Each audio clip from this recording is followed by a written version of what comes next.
Batam TV, inspirasi Kepri.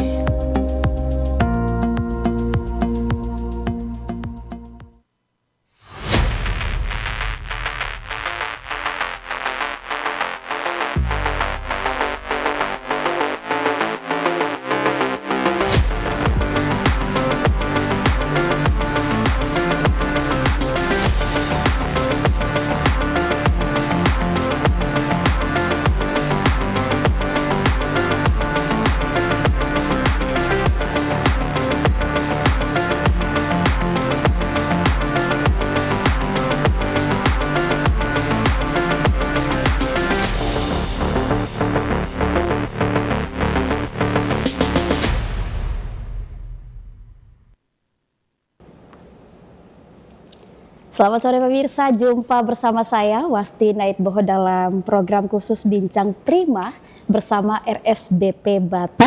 Beliau dengan tema gagal ginjal kronik, kenali tanda, faktor resiko dan pencegahannya.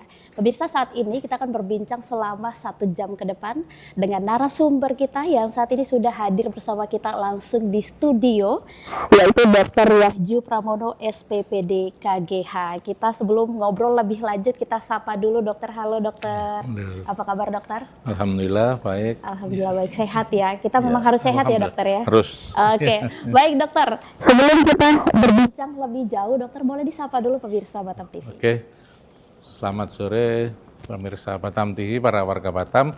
Hari ini kita akan membicarakan mengenai kesehatan ginjal ya, suatu hal yang banyak ternyata selama ini ternyata peningkatannya cukup signifikan di Kota Batam ini. Moga-moga bincang kita hari ini bisa memberikan manfaat untuk seluruh warga Batam.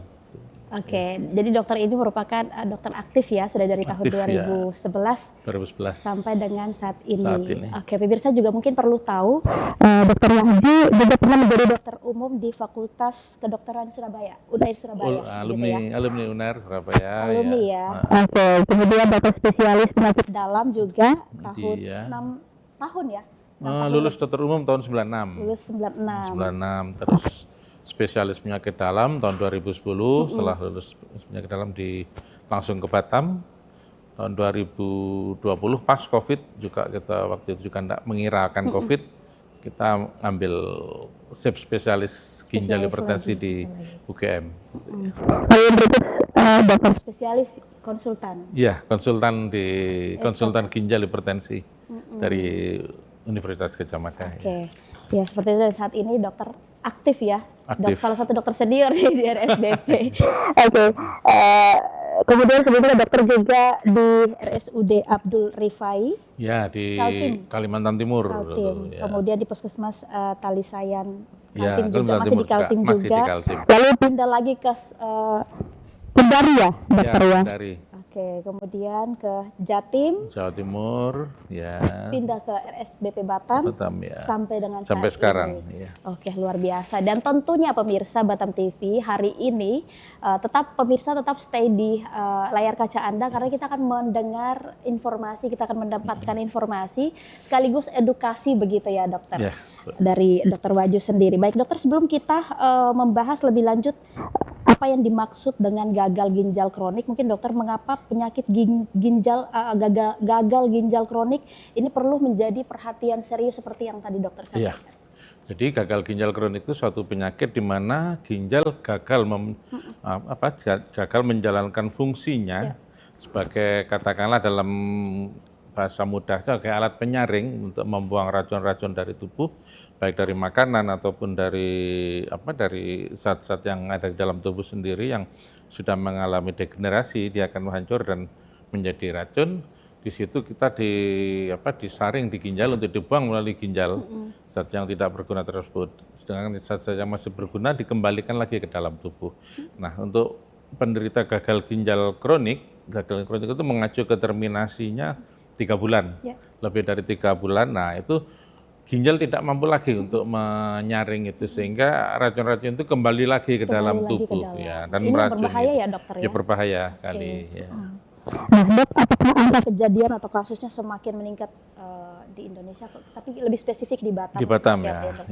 Di Indonesia sendiri juga meningkat terus, kan dikatakan kan sekarang sekitar 700.000 atau lebih, setiap tahun terjadi peningkatan yang cukup signifikan. Di Batam sendiri dari saya pertama kali tahun 2011 sampai sekarang peningkatannya luar biasa ya. Mungkin sempat turun atau bahkan ya kalau sampai nol sih enggak, tapi sempat turun mungkin pada waktu COVID ya karena banyak orang enggak keluar. Tapi korban karena COVID sendiri juga banyak yang kena ginjal. Berarti pada saat COVID itu gagal ginjal itu karena memang dipengaruhi COVID juga banyak. Iya, oh iya, COVID mempengaruhi gagal ginjal. Lebih dominan atau seperti apa, Dok? Iya, banyak juga pasien-pasien yang terkena COVID itu banyak yang kena ginjalnya jadi rusak. Itu banyak jatuh ke dialisis sama seperti itu. Memang virus COVID sendiri secara spesifik dia memang menyerang sel-sel di ginjal. Oke. Itu pada waktu itu ya bisa dibilang turun juga enggak ya, tapi juga ya mungkin malah meningkat. Malah meningkat. Terus untuk kejadiannya dari tahun ke tahun selalu meningkat. Kadang-kadang, bukan kadang-kadang, sering kita dalam waktu 1 minggu itu mendapatkan pasien baru bisa lebih dari 3 atau 2. Iya. Untuk pasien baru yang harus menjalani dialisis. Sebanyak itu ternyata di Batam ya. Kita tidak menyangka. Mungkin ya karena di Batam sendiri juga dari berbagai latar belakang masyarakat ya. Betul. Itu yang mungkin mempengaruhi juga mungkin ya kebiasaan masyarakat yang mungkin kurang sehat. Berarti yang dokter lihat seperti apa nih persentase peningkatan dari 2019 ketika COVID dengan di tahun 2025? Kebetulan waktu saya COVID enggak di Batam ya, saya di Jogja waktu itu masih itu. Tapi sebelum COVID sampai sudah COVID itu peningkatannya luar biasa. Luar biasa Ya ya? waktu itu mungkin satu rumah sakit mungkin alat untuk mesin cuci darah juga tidak terlalu banyak. Tapi untuk sekarang dengan alat segitu pun itu masih sangat kurang. Jadi kadang-kadang masyarakat yang jatuh dalam gagal ginjal kronis yang memerlukan terapi hemodialisis itu masih sering kesulitan untuk mencari tempat seperti itu. Ya, masih sangat dibutuhkan, sangat tinggi peningkatannya. Iya. Setiap tahun nih malah meningkat bukan menurun. Meningkat bukan menurun ya. Pola makan, ya pola hidup, mungkin banyak garamnya juga terlalu banyak. Garam itu kan tidak cuma semata-mata garam. Kecap itu bahkan banyak mengandung garam karena dia dibuat dari garam, gula merah, sama sari kedelai sama bumbu-bumbu yang lain. Itu masyarakat kadang, terutama anak-anak muda ya, itu ya banyak garam, banyak natrium, banyak gula manis-manis itu. Saya lihat sekarang yang namanya smoothie atau apalah itu banyak sekali. Dihajar semuanya ya? Dihajar semuanya. Dirasa enak, dihajar semuanya. Oke dokter, mungkin kita lebih jauh lagi dokter bisa menjelaskan apa yang dimaksud dengan gagal ginjal kronik. Karena mungkin masih banyak pemirsa Batam TV yang awam dengan penyakit ini begitu dok. Silakan. Jadi gagal ginjal kronik itu suatu kelainan yang kegagalan dari ginjal untuk melakukan fungsinya sebagai pembuang racun dari tubuh yang dialami lebih dari 3 bulan. Di situ racun-racun akan menumpuk karena tidak bisa dibuang lewat ginjal, tidak bisa dibuang melalui urin, jadi akhirnya menumpuk di badan yang akan menimbulkan komplikasi-komplikasi yang cukup cukup berat ya.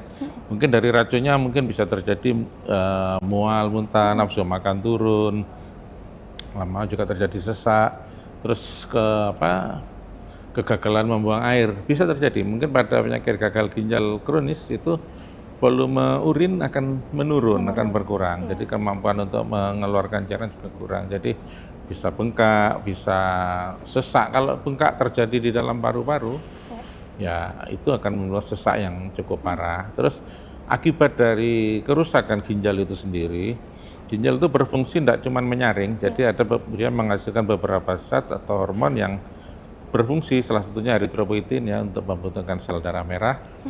Biasanya orang dengan sakit gagal ginjal akan pembentukan sel darah merahnya menurun.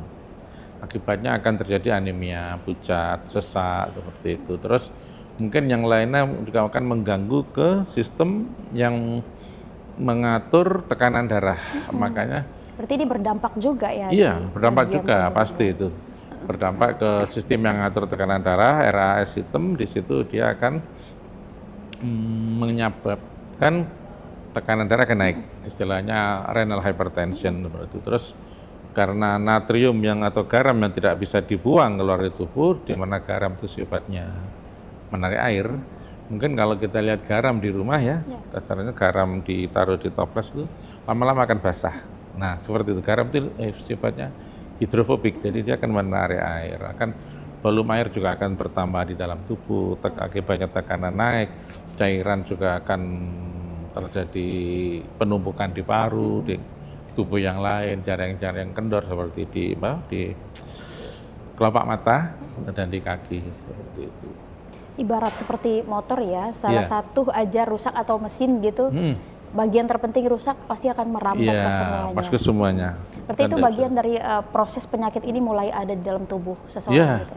Jadi kalau awal mula prosesnya sih bermacam-macam ya, namanya penyebabnya banyak, mulai dari kalau gagal ginjal kronis yang paling banyak ya diabetes atau kencing manis ya masyarakat, sakit gula, hipertensi, mungkin juga ada beberapa mungkin batu yang lama merusak, terus banyak juga sekarang ini yang menimpa anak-anak muda juga itu autoimun.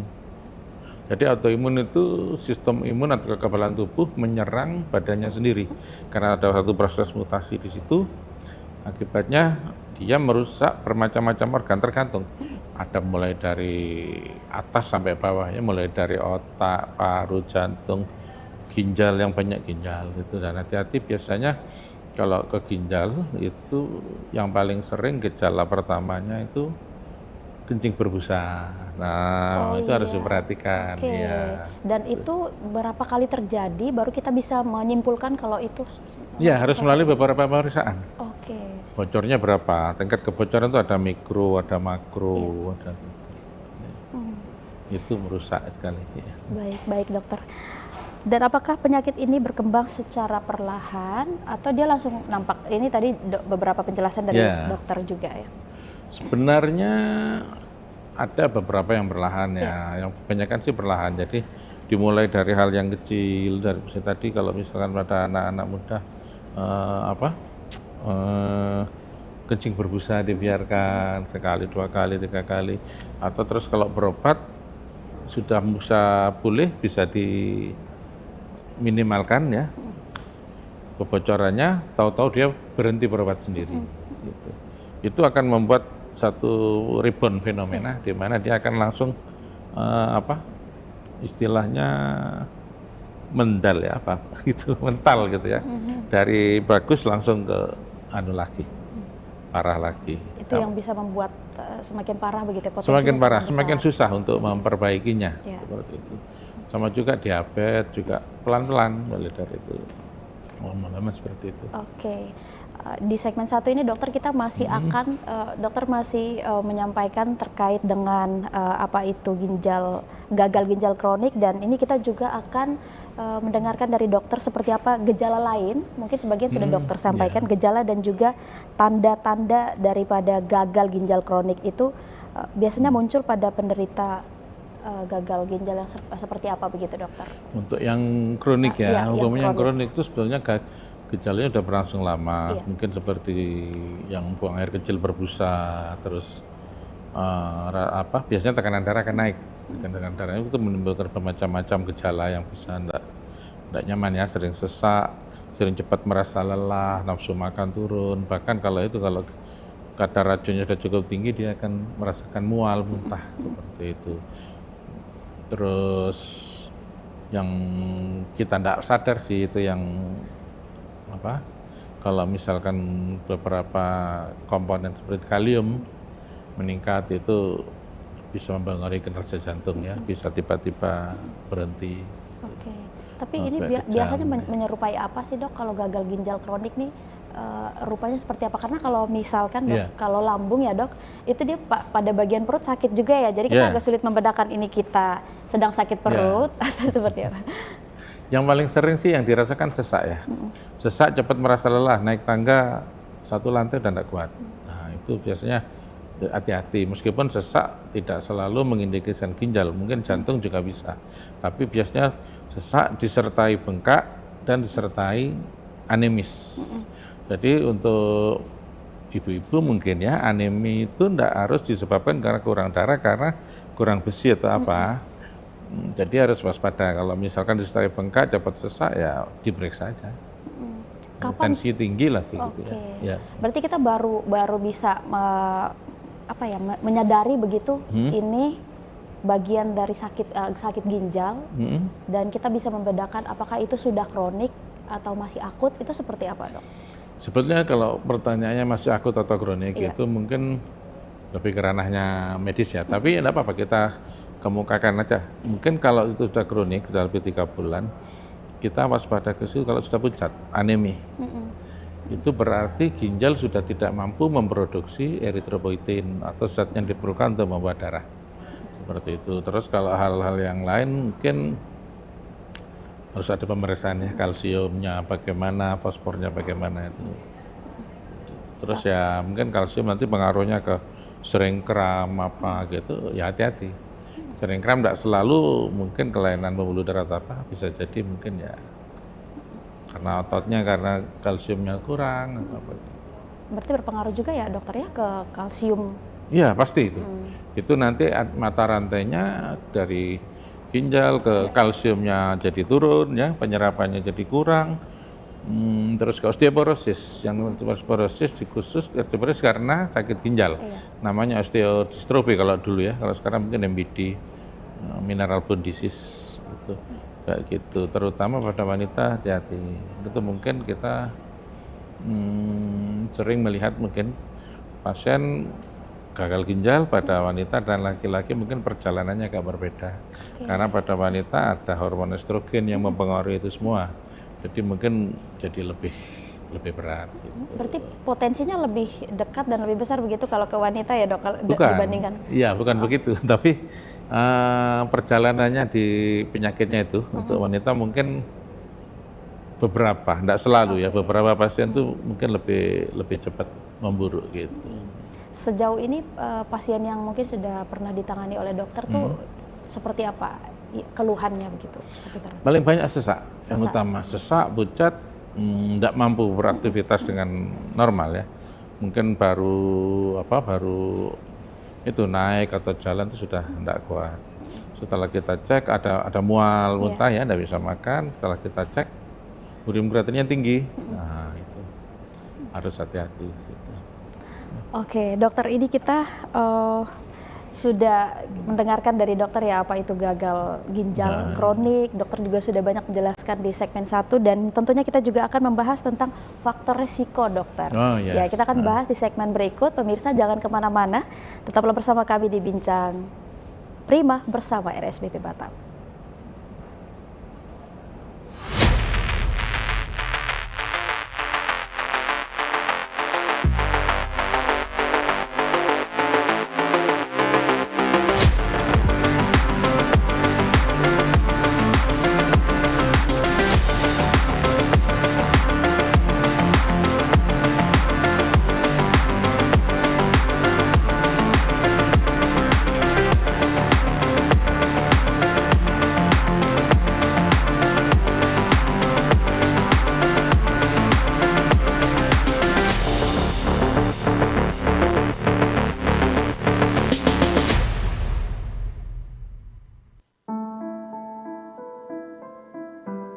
Seperti matahari terbit di ufuk timur. Ini bagai awalan baru untuk kehidupan yang lebih panjang.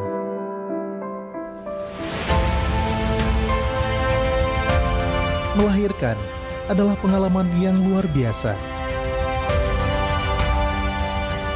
Saat melahirkan, wanita menunjukkan kekuatan dan kebulatan tekad untuk membawa kehidupan baru ke dunia.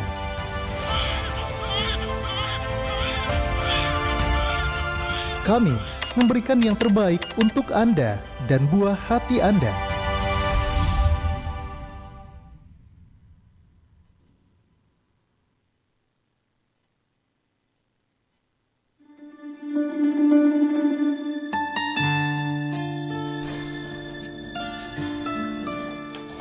kondisi bayi dalam keadaan baik ya. Jadi nanti kita doakan mudah-mudahan pada proses juga berlangsung dengan baik ya. Kelahiran bagi kehidupan adalah titik awal. Begitu juga dengan janinku ini. Aku ingin yang terbaik untuk menyambutnya.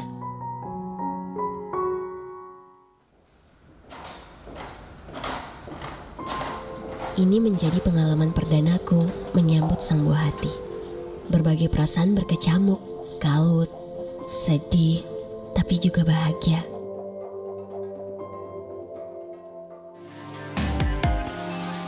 Proses kelahiran Sesio Caesar harus kujalani karena posisi calon bayiku yang tidak dalam kondisi normal. Tapi aku yakin dengan para dokter dan tenaga medis yang menanganinya.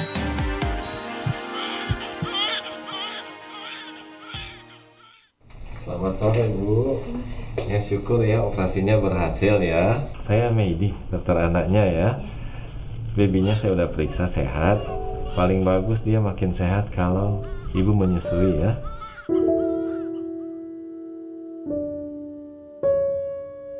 Syukur alhamdulillah, bayiku terlahir sehat. Ini pengalaman pertamaku menjadi seorang ibu. Untuk bayi mungil yang baru saja hadir ke dunia ini.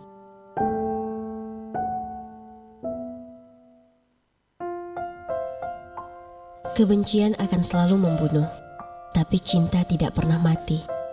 Itulah yang membedakan antara keduanya. Apa yang diperoleh dengan cinta akan selalu abadi. Aku bersyukur dengan kelahiran bayiku ini di sini. Selamat pagi Ibu, kenalkan saya perawat bayinya Santi.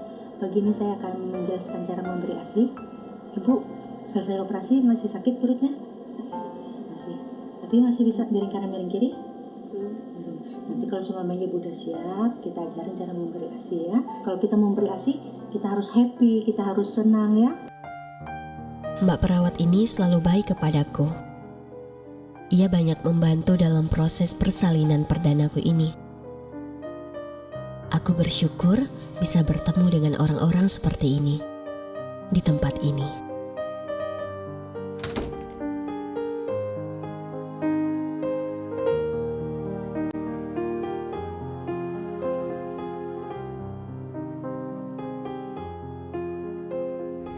Aku memang nggak sempurna, tapi aku bakal ngelakuin yang terbaik buat kamu dan keluarga kita.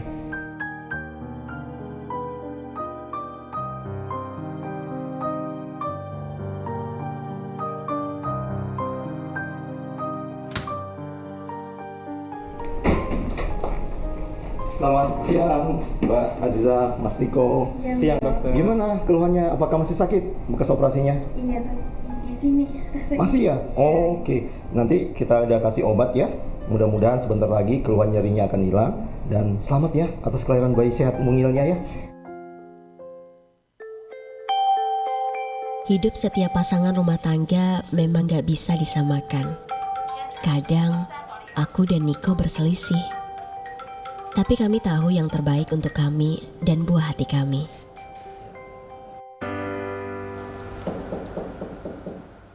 Selamat pagi Bu, selamat pagi Pak. Jumpa lagi.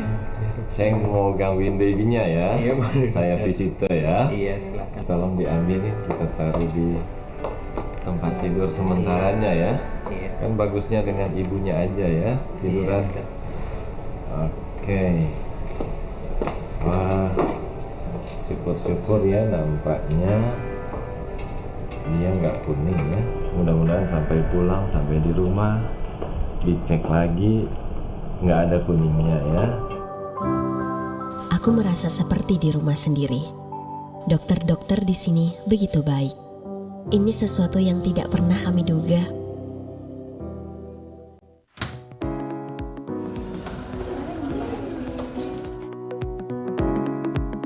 Mbak-mbak perawat di rumah sakit ini memberikan kami surprise. Bingkisan yang selalu kami kenang untuk buah hati kami tercinta.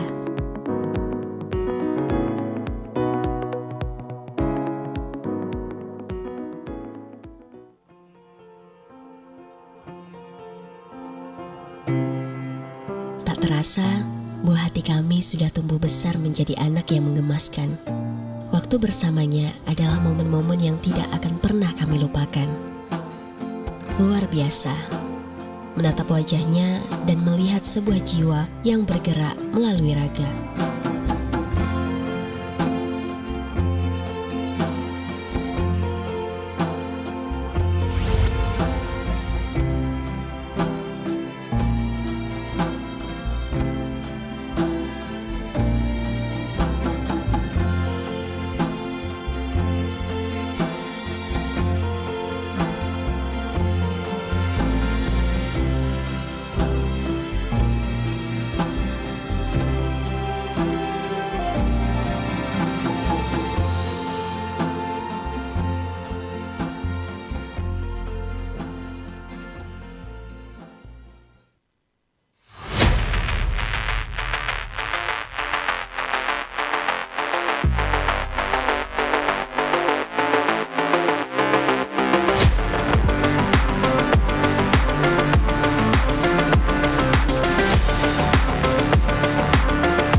Baik pemirsa, masih bersama kami di Bincang Prima bersama Dr. Wahyu. Dokter, tadi kita sudah banyak sekali yang kita bahas seputar dengan gagal ginjal kronik, dan di segmen kedua kita akan bahas tentang faktor resiko dan juga proses diagnosanya. Nah, ada pertanyaan, siapa saja termasuk dalam kelompok berisiko tinggi terkena penyakit gagal ginjal kronik? Kalau kita mengacu kepada data-data yang baik dari WHO ataupun dari pemerintah ya, terus mungkin faktor risiko yang paling tinggi pada orang dengan diabetes atau sakit gula, ya terus ada hipertensi, ada lagi mungkin faktor yang lain seperti batu ginjal, atau bahkan sekarang yang mungkin lagi naik itu autoimun disease ya, terutama pada anak-anak muda itu banyak sebagai faktor risiko terjadinya penyakit gagal ginjal. Terus gaya hidup yang gaya hidup harus dikendalikan ya, jangan terlalu banyak makan, katakanlah asupan yang asin-asin atau terlalu manis-manis terus banyak makanan dengan pengawet itu harus dihindari. Makan makanan tertentu mungkin yang berpotensi merusak juga. Terus yang banyak mengandung kolesterol apa itu dalam jangka waktu lama dia akan meningkatkan risiko asam urat ya.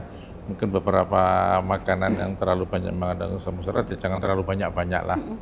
Nah, terus mungkin yang sekarang banyak ngetren di Batam itu mungkin energi drink ya. Hati-hati, saya bukannya mendiskreditkan itu enggak, tapi mungkin dengan energi drink itu badan terasa sehat, segar, kuat bekerja tanpa kita sadari batas untuk daya tahan tubuh sudah terlampaui, asupan minuman kurang, cairan kurang, itu yang akan memudahkan terjadinya penyakit gagal ginjal. Berarti dok, seperti yang dokter sampaikan tadi, diabetes dan hipertensi ini mendominasi besar. Begitu ya, dok? Mendominasi diabetes dan hipertensi.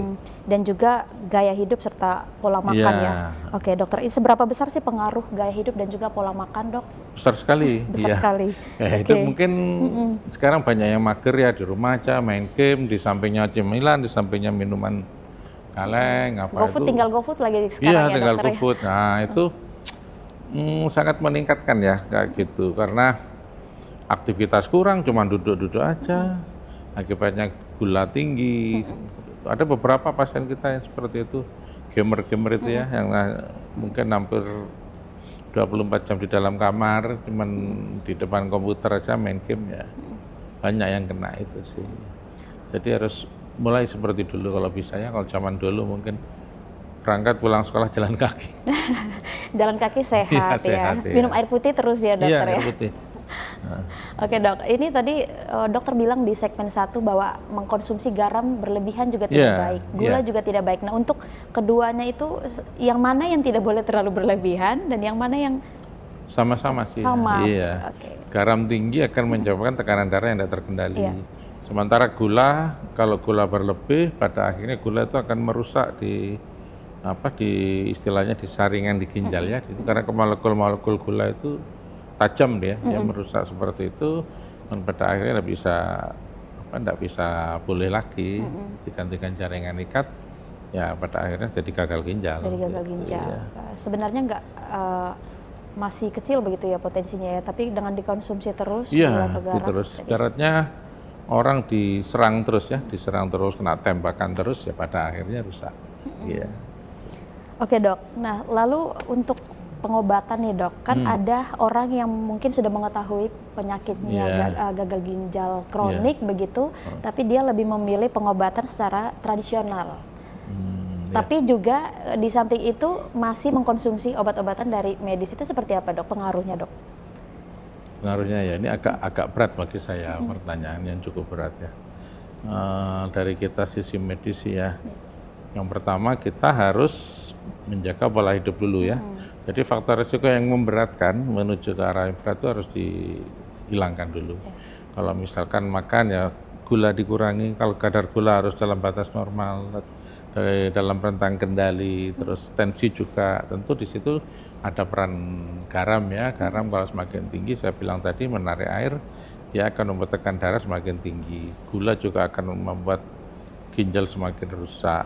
Terus kalau misalkan sekarang dikatakan apakah dengan obat-obat tradisional seperti itu. Saya dulu ambil penyakit dalam spesialis itu saya dengan penelitian tentang obat tradisional ya, obat tradisional dari satu daerah di Sumatera juga yang dikatakan untuk memperbaiki hati, memperbaiki hepatitis. Tapi ternyata sudah kita bikin ekstraknya, kita bikin kita uji klinis, karena uji klinis ketiga ini kalau seandainya itu bagus hasilnya dia akan dilepas ke masyarakat. Tapi apa yang terjadi? Ternyata justru membuat lebih berat gitu ya. Jadi dari situ kita berpikir untuk obat tradisional atau herbal atau alternatif itu harus melalui beberapa penelitian dan harus melalui beberapa proses yang sangat ketat ya. Tidak bisa kita anggap oh ini pasti sembuh, ini membaik seperti itu. Tidak bisa, karena satu macam tumbuhan itu mengandung berpuluh-puluh bahkan beratus-ratus zat, ada yang berguna, ada enggak. Ada yang nggak berguna. Ya, ada yang berguna, ada yang beracun. Tergantung sekarang bagaimana komposisinya, makanya mungkin ada tumbuhan yang bisa menurunkan tekanan darah, tapi ada juga tumbuhan yang beracun. Nah, itu bisa terdapat dalam satu macam tumbuhan. Jadi kita harus benar-benar selektif. Setahu saya yang mungkin tempat atau rumah sakit tertentu yang mempunyai center untuk obat tradisional itu mungkin hanya berapa, mungkin di Jogja, Surabaya, atau di mana itu mungkin bisa ditentukan obat ini mengandung apa, zat yang berguna akan diekstrak, ditakar seberapa. Mungkin kalau seperti itu mungkin ya bisa memperbaiki atau bisa katakanlah mengurangi ya. Tapi kalau yang jenisnya terus ukurannya, dosisnya belum jelas, ya lebih baik dihindari. Iya, lebih baik dihindari seperti itu, karena ya itu satu daun itu bisa mengandung berpuluh-puluh daun, akar atau apapun itu, berpuluh-puluh bahkan beratus-ratus zat yang salah-salah ternyata malah membuat kondisi lebih buruk gitu ya. Terutama ginjal itu sangat peka sekali, kalau ada sesuatu dia akan cepat berubah, dan berubahnya nggak nyaman sih ginjal itu. Kalau bertambah parah jarang bisa balik gitu. Sudah parah, jadi harus hati-hati ya, terus ya, lebih dok, parah lagi. Ya siap gitu. dok.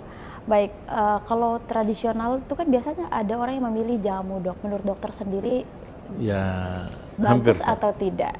Hampir sama, harus melalui penelitian harus melalui penelitian. Makanya mungkin kalau mungkin di Jogja itu yang terkenal ya untuk itunya pengobatan tradisional yang sudah melalui proses penelitian yang dalam gitu. Untuk menentukan satu zat bisa katakan sebagai obat itu melalui penelitian yang bertingkat-tingkat dan itu bisa berjalan berpuluh-puluh tahun. Sebetulnya dari obat-obat kita juga banyak sih yang dari tradisional asalnya. Salah satunya mungkin obat gula yang terkenal ya, metformin itu kan dari tumbuh-tumbuhan, bunga-bungaan di Prancis. Dia mengalami penelitian ekstraksi uji klinis berpuluh-puluh tahun baru bisa dilepas ke masyarakat.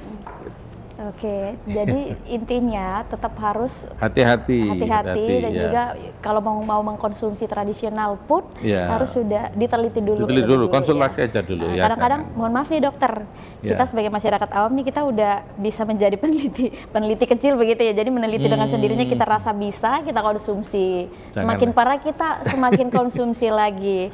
Nah, ini yang harus kita ketahui bersama ya dokter. Oke, nah untuk proses diagnosa sendiri dok, pemeriksaan apa saja yang mungkin diperlukan untuk mendeteksi penyakit ginjal itu sendiri? Ya, untuk proses diagnosis ya tetap pertama kita dari anamnesa dulu ya, wawancara gitu. Apa yang dirasakan? Nah, mungkin yang paling cepat ya kalau racunnya sudah numpuk, misalkan dengan mual, muntah, sesak seperti itu. Baru kemudian kita cek gejalanya secara fisik bagaimana, apakah ada anemi atau ada penumpukan cairan di dalam paru-paru, ada bengkak, seperti itu. Baru kita melangkah ke pemeriksaan laboratorium yang kita lihat fungsi ginjalnya dari pertama mungkin dari urin. Ya. Urin itu window istilahnya untuk kondisi di dalam ginjal seperti apa.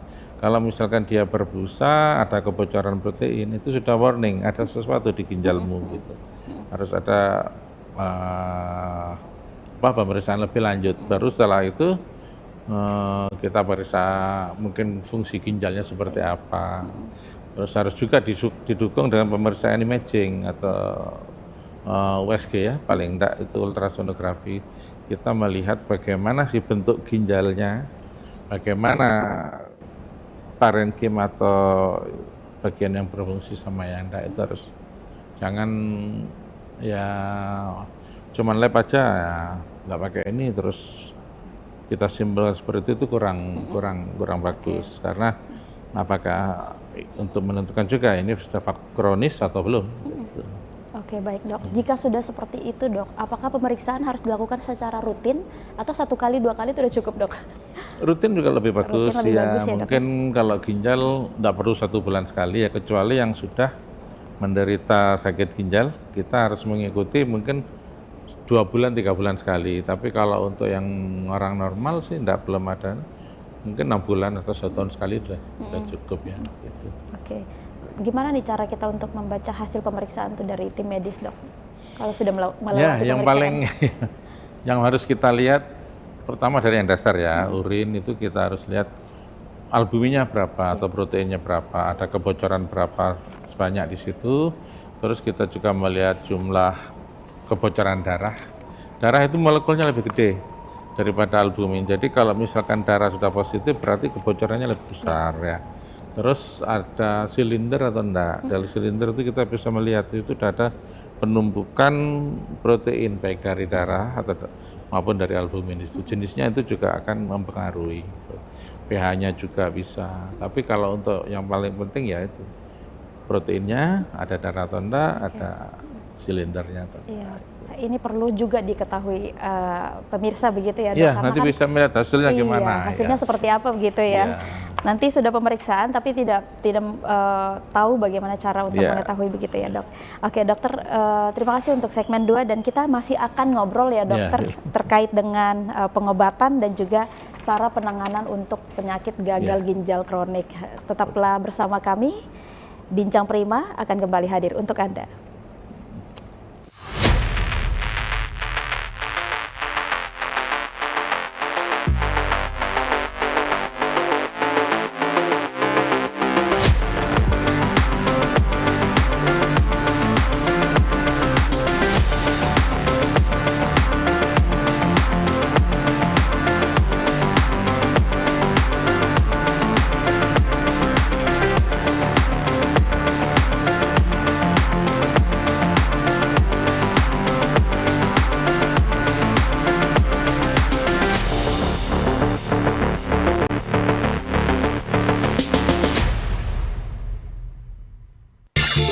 menyuguhkan pesona alam yang memukau, petualangan seru, dan kuliner lezat yang hanya ada di Batam. Dari aktivitas air yang mendebarkan, hingga destinasi wisata yang memanjakan mata, Batam punya semuanya. Jelajahi ikon-ikon kota yang mempesona dan rasakan kehangatan budaya lokal. Dan jangan lewatkan sajian kuliner Batam yang menggugah selera, dari seafood segar hingga hidangan tradisional yang autentik. Belanja puas di pusat perbelanjaan modern yang lengkap dan nyaman. Batam, destinasi sempurna untuk liburan yang tak terlupakan. Tayang setiap hari hanya di Batam Televisi. Amazing Batam, enjoy the new city. Saatnya menyejukkan hati dan memperkaya ilmu dengan tuntunan ilahi. Kalam Ilahi hadir menemani Anda dengan lantunan ayat suci Al-Quran serta ceramah agama yang penuh hikmah dari para ustadz dan ustazah terbaik. Setiap hari Jumat pukul 10 waktu Indonesia Barat hanya di Batam TV Inspirasi Kepri. Perdalam iman, perkuat takwa, dan temukan ketenangan di setiap untayan kalamnya. Jangan lewatkan Kalam Ilahi, cahaya hati, pedoman hidup.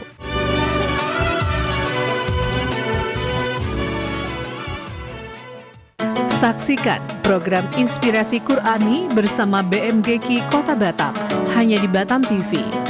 Program ini menghadirkan pembelajaran belajar Al-Quran yang akan memperkaya iman dan pengetahuan bersama para ustadz dan ustazah, belajar mengaji dan sholat dalam kehidupan sehari-hari. Mari bergabung dalam perjalanan spiritual ini dan menjadi bagian dari generasi Qur'ani yang cerdas dan berakhlak mulia. Jangan lewatkan Inspirasi Qur'ani bersama BMGQ Kota Batam setiap hari Sabtu pukul 15 waktu Indonesia Barat. Hanya di Batam TV, Inspirasi Kepri. Di tengah dinamika kehidupan, kasih dan iman menjadi pegangan yang kokoh untuk jiwa yang merindukan kedamaian. Kasih membangun, iman menguatkan. Kasih dan iman hadir untuk menemani perjalanan rohanimu. Saksikan Kasih dan Iman, program rohani Kristiani yang membawa inspirasi, penguatan iman, dan pesan kasih dari firman Tuhan untuk masyarakat Kepulauan Riau. Hadir setiap hari Minggu pukul 13 waktu Indonesia Barat hanya di Batam Televisi Inspirasi Kepri.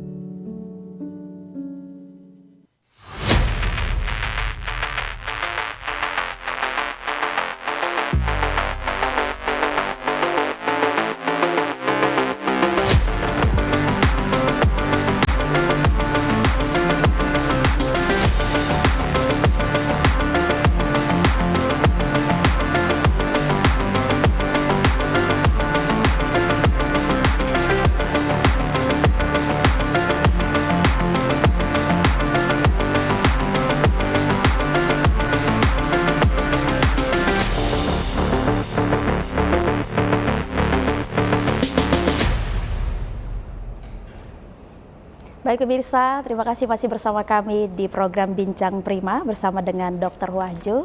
Dokter, kita lanjutkan perbincangan kita ya dokter, karena sebelum kita lanjut ke pengobatan dan juga penanganan yang nanti akan dokter jelaskan kepada pemirsa, ada satu pertanyaan tadi dari medsos kita. Apakah asap itu merupakan salah satu faktor juga untuk merusak ginjal, dok?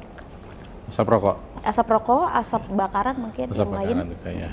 Jadi secara umum sebenarnya begini, orang dengan penyakit ginjal itu terjadi satu proses inflamasi atau keradangan yang kronis di dalam tubuhnya, di dalam ginjalnya.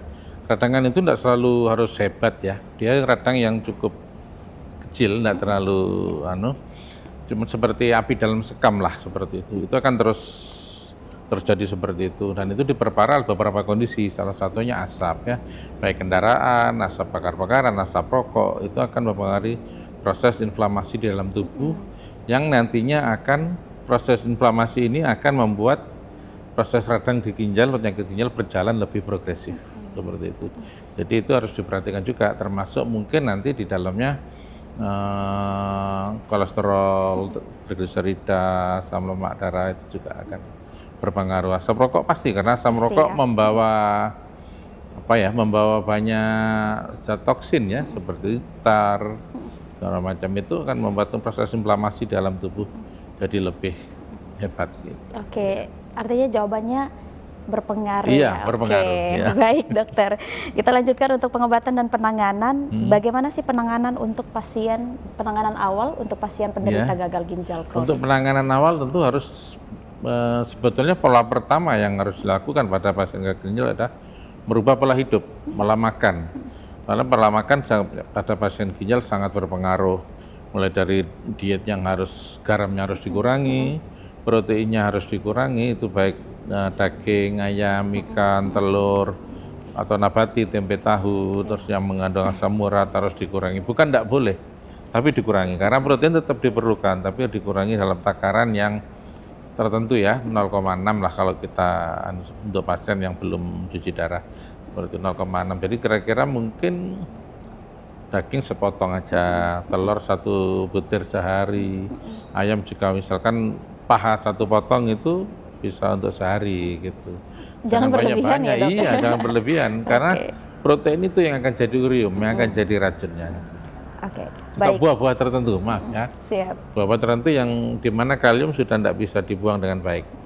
Jadi pisang, air kelapa, alpukat, belimbing, tomat, kentang jangan dihindari lah.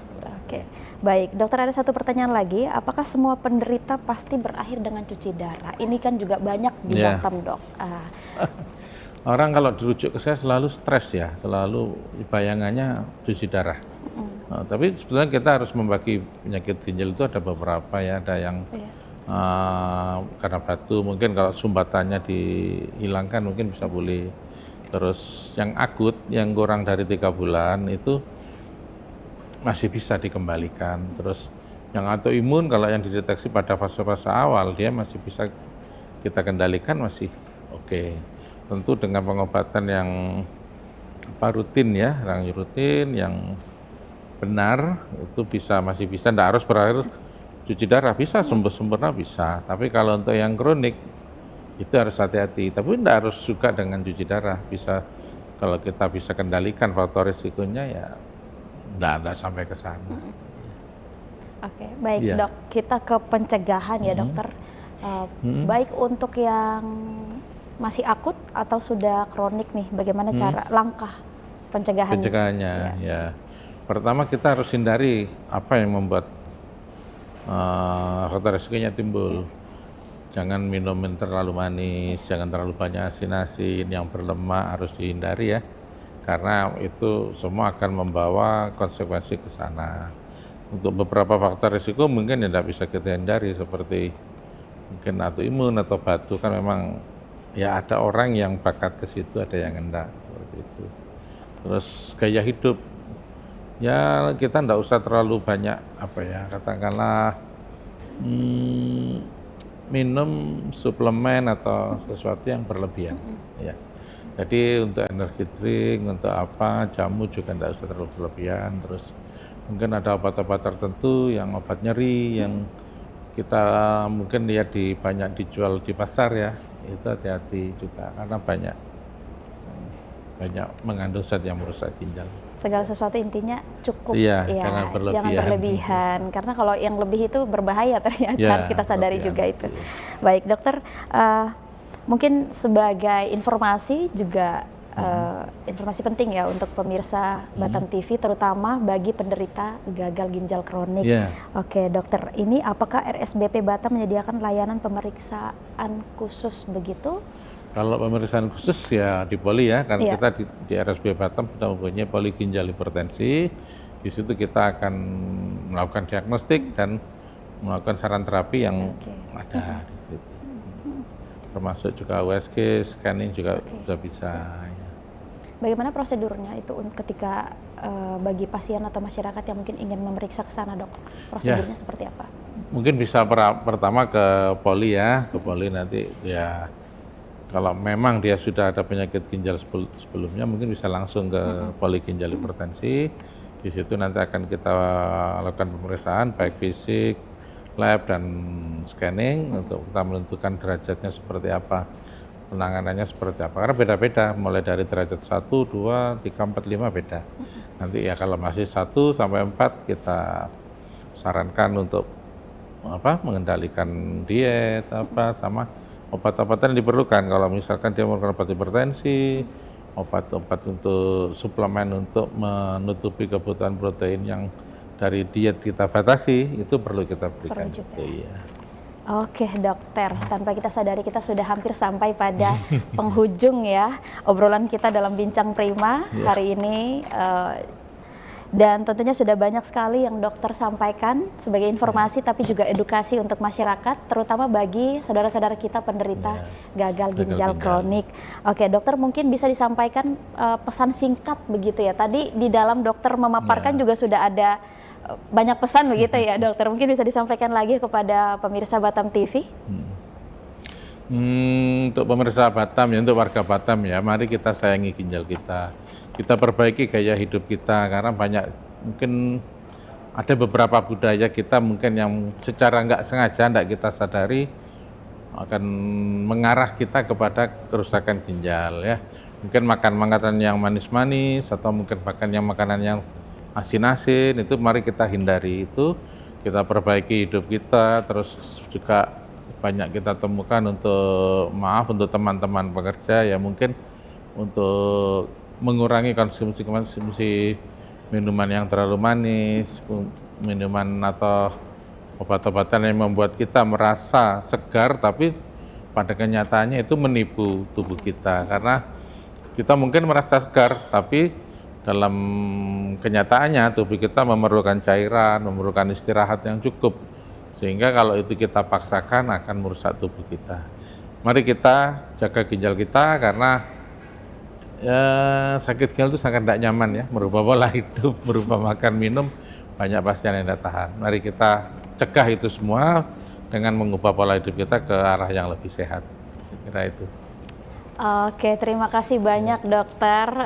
Begitu banyak yang diberikan sebagai informasi penting dan juga edukasi untuk kita semua, terutama untuk pemirsa yang ada di rumah. Sekali lagi, hindari makanan dan juga minuman yang berlemak ya dokter. Yang berlemak, yang terlalu manis. Jangan terlalu manis, jangan terlalu bergaram juga. Intinya segala sesuatu itu harus cukup begitu. Aja, ya. Oke, salam sehat untuk kita semua. Terima kasih pemirsa yang sudah stay dari tadi selama 1 jam bersama kami, saya dan juga dokter di Studio Batam TV untuk edukasi kesehatan. Bagian terpenting yang ada di dalam tubuh kita haruslah kita jaga. Sekali lagi salam sehat dan sampai jumpa lagi di topik menarik berikutnya. Assalamualaikum warahmatullahi wabarakatuh. Waalaikumsalam.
Batam TV, inspirasi Kepri.